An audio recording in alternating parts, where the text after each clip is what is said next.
Good evening, boys and girls. Hey, it's that time again. We're going to see what we can do with this. Look at that color. Ooh, baby, this is going to look good.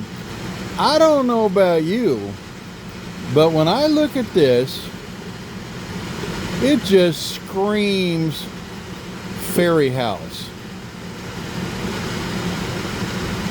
And if you buckle up, grab yourself a beer or soda pop or hell, hot chocolate. And sit back. I'm going to show you how I can transform it into a little fairy house. So I'm going to turn on my vacuum so we can get some suction down in there that goes to my my shop vac, which I picked up at a yard sale for $7. Ha! Check that out. Anyway, let me put on my glove, and presto changeo, we boys and girls are going to enter the fairy kingdom. Here goes. I'm going to start off with my reciprocating saw. I'm going to lop this down a little bit. I've got an idea I want to show you.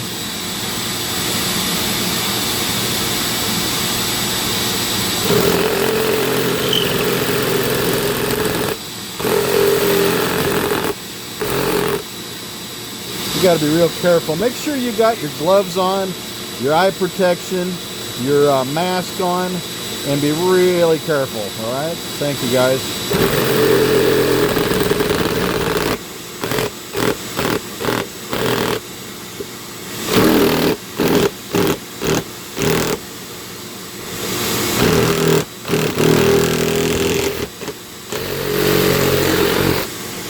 All right, we'll get rid of that. And we'll put this aside.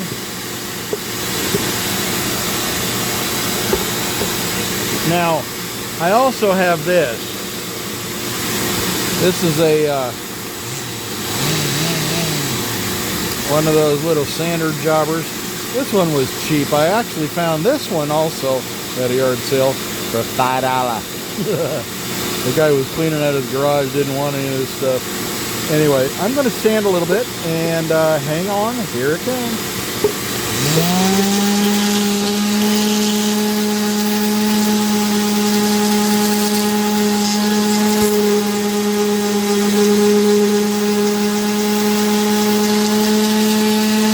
I don't want all those bits and pieces sticking up right there. I can do an awful lot with my DREMEL. But this thing does short work of the nasties and get them out of my way, which is awesome.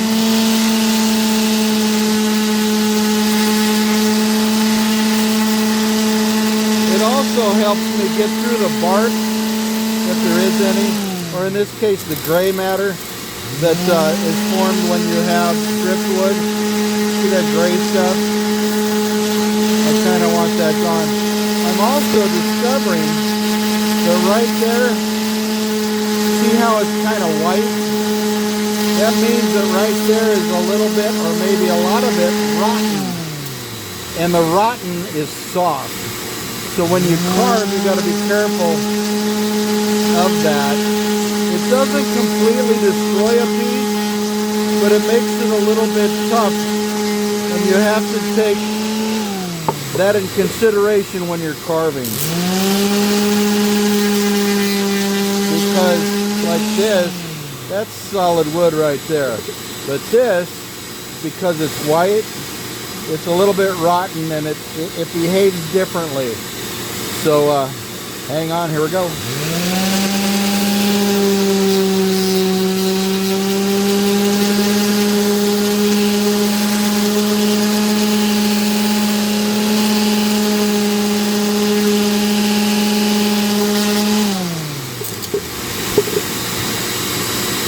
Yeah, all that side right there is kind of rotten. It's not really rotten. It's softer, but yeah, you got to keep that in mind.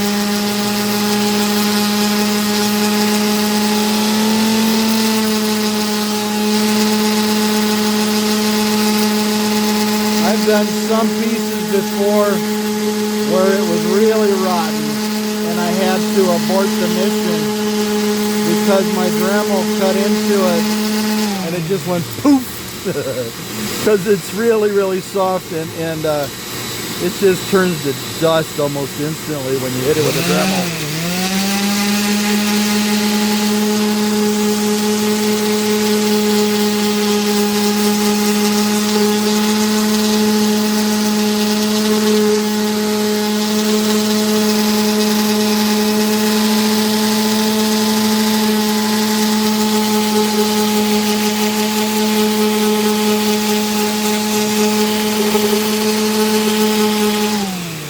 This sander enables me to feel the wood and know what I'm in for.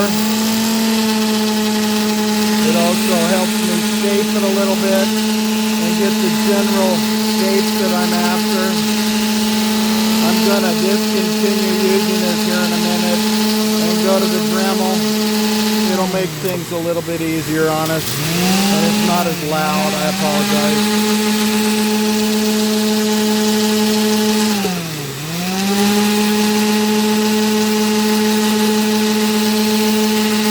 Okay, that's enough of that for now.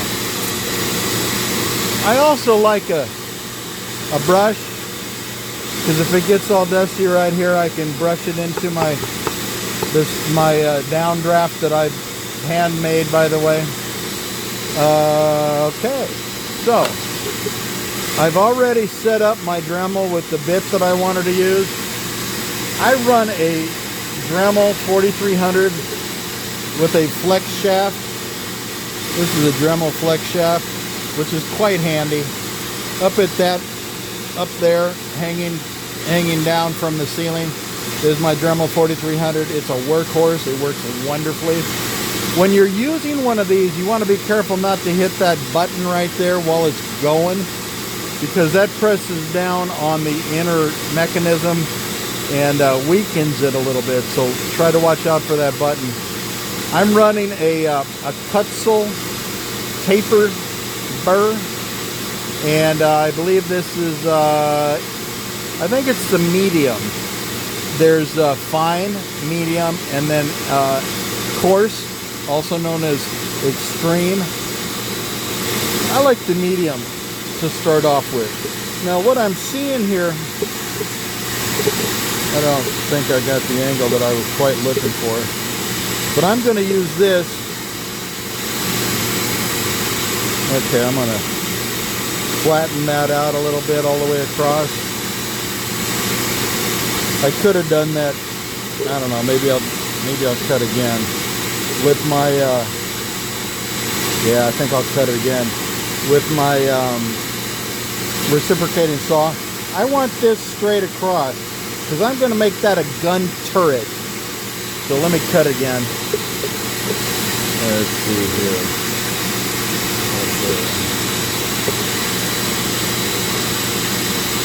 Okay. Gotta be really careful with this thing, man. It's powerful.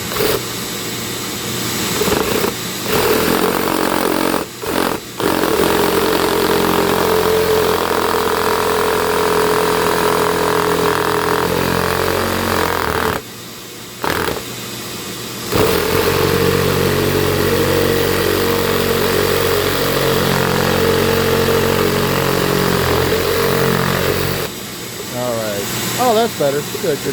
Okay, put that aside.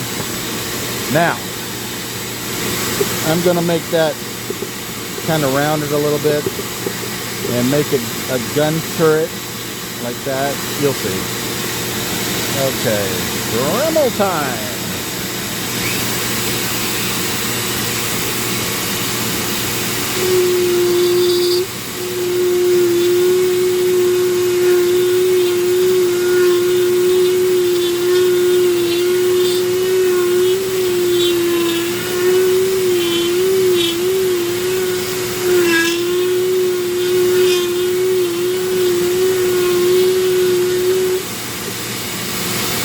I'm going to get inside of here with another burr, but I want to make these gun turrets kind of soft here. This is the side that was white, like I was telling you. and it's cutting really easily.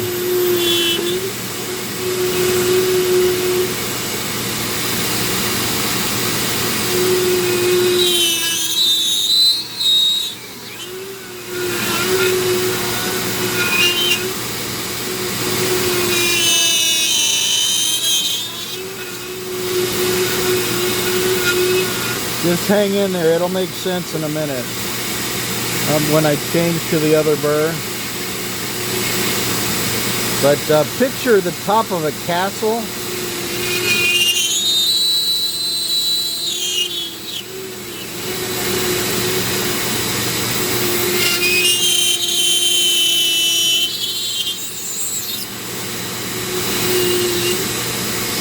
Now, sometimes your burr will leave a black mark because it's burning. Some people want to leave it that way. If you do, that's fine. But you can go over that spot a little softer, and it'll remove the black. That is, see how that kind of, well, maybe it didn't. But it blackens a little bit if you press real hard. It'll burn and create an effect that you may or may not want.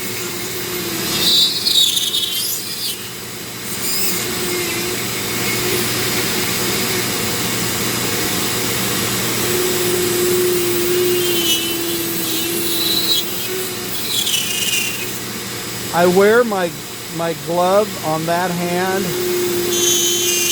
Some people wear two gloves. That's probably a better idea. I feel if I put a glove on this hand, it makes it tough for me to operate. I need to have more freedom with this hand. But you definitely want to wear a glove. And I put tape right here. You can see how chewed up my finger is right there. The glove underneath is protecting me. I do this as well because oftentimes the bit will jump and it'll pop you in the finger, and if you don't have a glove on, you're going to be bleeding pretty good. If you do use a glove, you're a smart person. But I take, because I don't want to keep buying gloves, and I tape that. In fact, it's time for me to tape it again. But see the abuse that is taken? It's yeah. Anyway, be careful. I'm going to stop this right quick, and I'm going to change to another bit. Okay, I'm going to use my trusty little wrench. See this here? Wonderful little guy. Take this and go opposite. Careful, because sometimes it's hot after carving like that.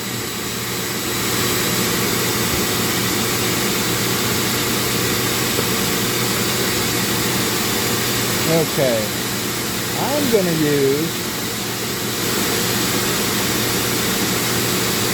also Kutzel, and no, I'm not sponsored, but hey Kutzel, if you sponsor me, I'll talk about you more. This is the sphere or ball, and I believe this one is also a medium grit. Like I said before, they come fine, medium, and extreme. This one's a medium. Tighten that on there. Get our glove back on. And we're going back to business. Mark, set, go. Okay, now you'll understand. I'm going to get in here.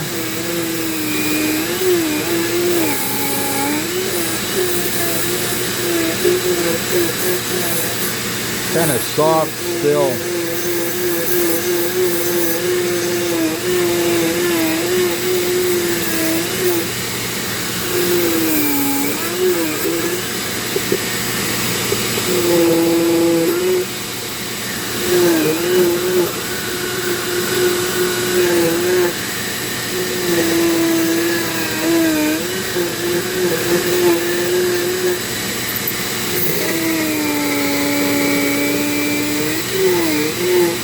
And I'm going to kind of hollow that out. to make it look like a place where the fairies could go and they could stand and guard their little castle.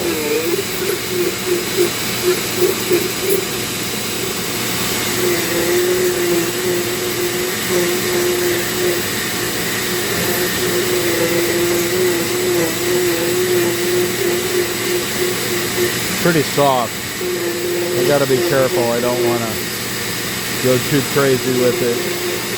But I do want a little more indentation in here.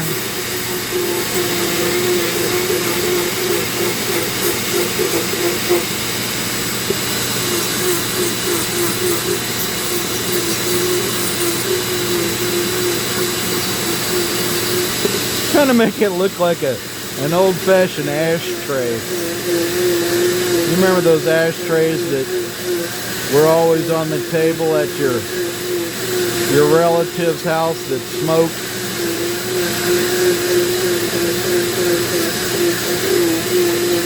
You figure that's where the fairies are going to be able to stand and defend their castle.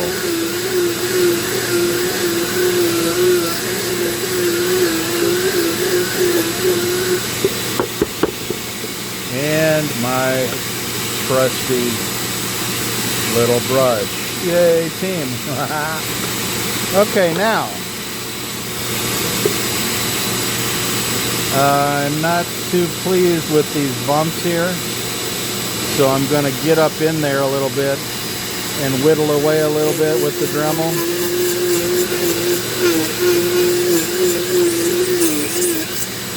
Kind of round this off.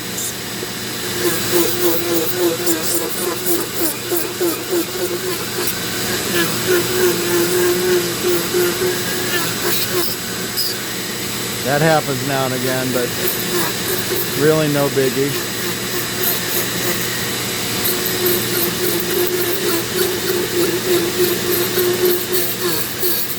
There's a whole bunch of different ways that you can hold this flex shaft. I like to hold it like this and kind of pull it toward me, as you see. But you can do whatever feels comfortable. As long as you can control it, that's good for you. Some people put their wood in a vise and use two hands. That's totally up to you. Do your thing, man. Now this appears to be kind of rough. I've got another thing that I'm going to use to smooth all that out a little later. But those bumps that I showed you a moment ago are pretty much gone. And that pleases me quite a bit. Okay, we got more fuzzies over here. Okay, get that out of there. Now, this side over here is pretty conducive for a door. I'm going to put, let's see here. You know what? I'm going to put a door right there. Okay? So we get a door. Actually, I'm going to smooth this off first.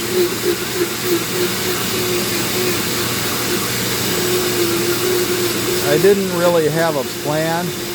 I had a general idea in mind.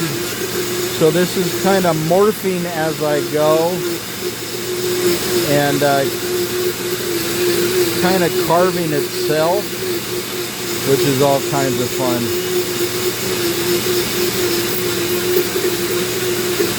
There we go. There we go.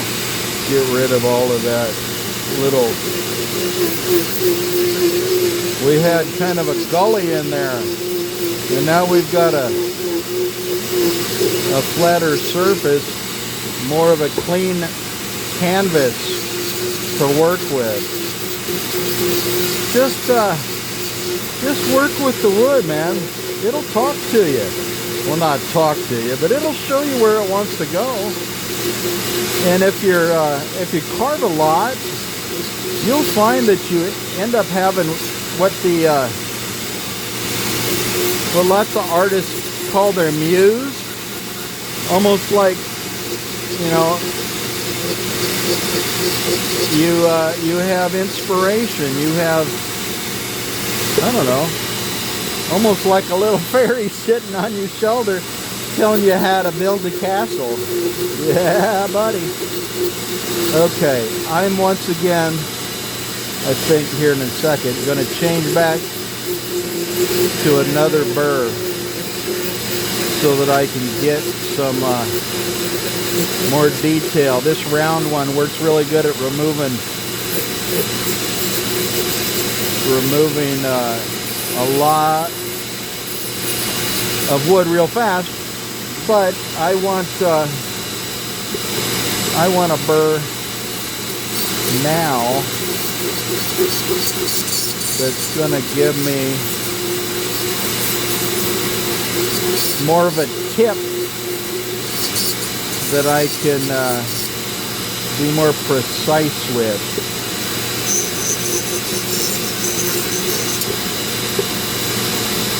Okay, I'll touch that up later. I want to work on this door. Okay, I'm going to turn this off right quick and switch back. You know what? I tell you what. I'm going to, at this point, I'm going to trade out. I'm going to put this on hold and I'm going to get my other burr and I'll be right back.